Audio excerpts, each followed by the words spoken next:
En Yucatán existe una leyenda sobre un brujo que vendió su alma al diablo y tras hacer el pacto tomó la forma de un ser mitad hombre y mitad cabra, pues este último era parte del proceso del conjuro.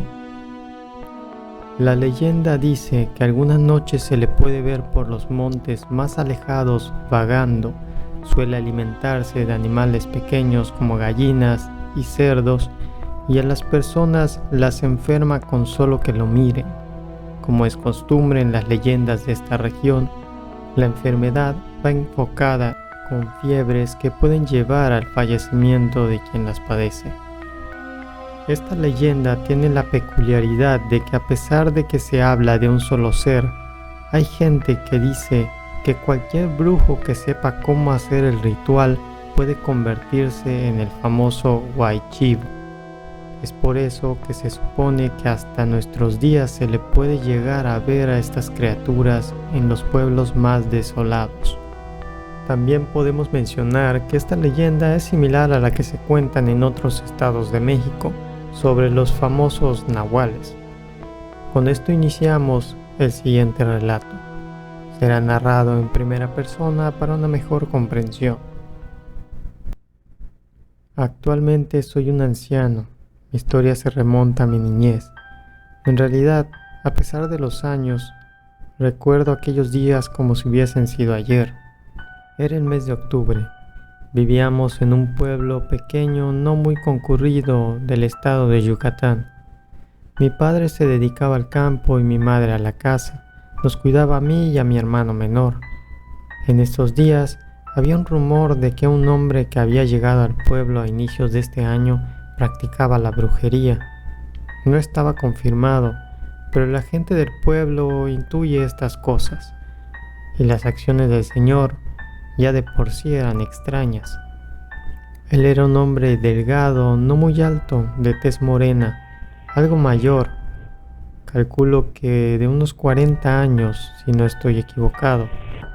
Siempre estaba mal encarado, como enojado, todo el tiempo andaba de mal humor. Recuerdo que también se dedicaba al campo.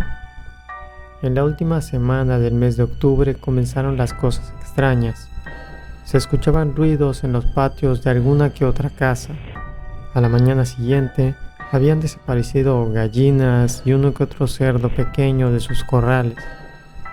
La gente, ya teniendo sospechas del señor antes mencionado, comenzó a vigilarlo por simple precaución. Los hombres de las familias estaban alertas cada noche, a la espera de algún ruido que delate al supuesto ladrón para poder atraparlo. El 31 de octubre de ese mismo año me desperté por un ruido en nuestro patio.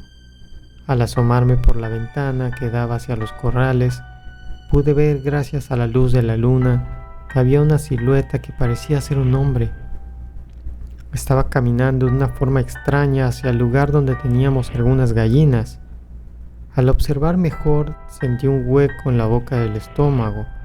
Era por miedo. Aquello que veía tenía patas de cabra, pero el cuerpo de un hombre. No distinguía su rostro, pero de la cabeza le salían unos largos cuernos. Quedé frío por el terror. Era lo más horrendo que había visto a mis 12 años de edad. Con las piernas temblando logré llegar a donde dormían mis padres y casi mudo comencé a sacudir a mi papá para despertarlo. Afortunadamente se despertó con facilidad. Pude hablar segundos después de que mi papá comenzó a preguntar lo que sucedía. Le dije que había alguien atrás por el corral de las gallinas y se levantó rápidamente pensando que era el supuesto ladrón del que tanto se había estado hablando. Él pensaba que era una simple persona, aunque esto para él era algo extraño, ya que en el pueblo nunca habían sucedido este tipo de cosas. Cabe mencionar que la gente era bastante tranquila y amable. Tomó un machete que siempre tenía bastante afilado, con el cual trabajaba, y encendió un quinqué para ver mejor. Cuando salió, notó que el corral estaba abierto, pero no escuchaba ni a los animales ni nada más. Caminando hacia el lugar, vio cómo salió corriendo a gran velocidad lo que él pensó que era un hombre. Aquello dio un enorme salto por el muro del patio y escapó. pero mi padre no estaba dispuesto a dejarlo ir solo así. Corrió con el vecino y lo llamó. Afortunadamente, varios jefes de familia estaban despiertos por la situación actual y rápidamente se organizaron para buscar por el pueblo al supuesto ladrón. Por obvias razones, yo no pude ir con ellos, me quedé en casa con mi madre. Así que los siguientes solamente me lo narraron. Cuenta mi padre que uno de los vecinos sí contaba con un arma. Tenía un rifle antiguo que funcionaba bastante bien todavía. Así que en cuestión de minutos el grupo ya se encontraba buscando a aquel supuesto ladrón. Todos iban armados con lo que tenían a mano. Lo rastrearon por las casas vecinas, tomando en cuenta que salió por nuestro patio, formando así alguna ruta de búsqueda. Fue así como después de un rato de estar caminando por el pueblo, vieron en un techo a alguien que parecía estar agachado. Lograron distinguirlo. Todos quedaron impactados cuando aquella cosa se puso en dos patas. Tenía una postura amenazante. Emitió un sonido que era como una mezcla entre el balido de un chivo que terminaba con un sonido casi gutural. Era como un hombre de voz muy grave tratando de gritar mientras imitaba a uno de estos animales. El sonido era casi demoníaco, podríamos decir. El vecino con el rifle reaccionó y, sin pensarlo dos veces, apuntó hacia aquella cosa y tiró del gatillo. Aparentemente la bala dio en el blanco, ya que aquella cosa emitió otro chillido, pero ahora parecía de profundo dolor. Se lanzó rápidamente por la parte trasera de aquel techo de la casa donde se encontraba y los hombres la siguieron corriendo. Sin embargo, no lograron encontrarlo. Tras varios minutos, después de estar siguiendo un rastro oscuro que parecía de sangre, distinguieron que había una especie de camino que llevaba hacia las afueras del pueblo. Pensaron en seguirlo, pero se dieron cuenta de que llegaba a un punto donde no había por dónde cruzar. Después de ver que no había paso y que el rastro se cortaba prácticamente, decidieron buscar mejor a la mañana siguiente, cuando hubiera algo de luz. Comenzaban a sentirse algo inquietos después de lo que vieron, que era mejor volver con sus familias, pues las habían dejado ya por bastante tiempo solos. A la mañana siguiente se reunieron nuevamente. Notaron que donde terminaba el rastro de sangre, iniciaba otro sendero. Fueron por aquel camino con armas en mano y encontraron lo que parecía ser una choza vieja y mal construida.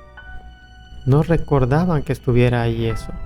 La pseudopuerta estaba entreabierta y había más de aquel rastro en la entrada. Pensaron que aquella criatura se había metido en la choza, así que se acercaron lentamente y después de abrir la puerta se asomaron. En efecto, era aquel señor el responsable de todo. Se dieron cuenta rápidamente, pues al observar el interior de la choza, notaron que había una especie de altar. Debajo de este, que estaba lleno de artículos de brujería, se hallaba aquel hombre. Todos quedaron horrorizados cuando vieron lo que era. Aquel brujo murió en plena transformación. Sus piernas aún no habían terminado de mutar. Eran una mezcla entre piernas humanas y de cabra. Su cara tenía los rasgos de aquel animal también. Los cuernos eran muy delgados y estaban cuarteados como si se estuvieran deshaciendo. Sus ojos eran amarillentos y todo su cuerpo despedía un olor asqueroso. Casi hizo vomitar a todos los presentes. Notaron que la bala había dado justo en medio del pecho. Había muerto desangrado. Afortunadamente para ellos, era mortal. Ese mismo día quemaron el cuerpo junto con la choza. Sin embargo, todos los que vieron aquella criatura cayeron enfermos por la noche. Fue el 1 de noviembre cuando uno de ellos falleció. Aquel pobre desafortunado fue el señor que le dio el disparo a la criatura.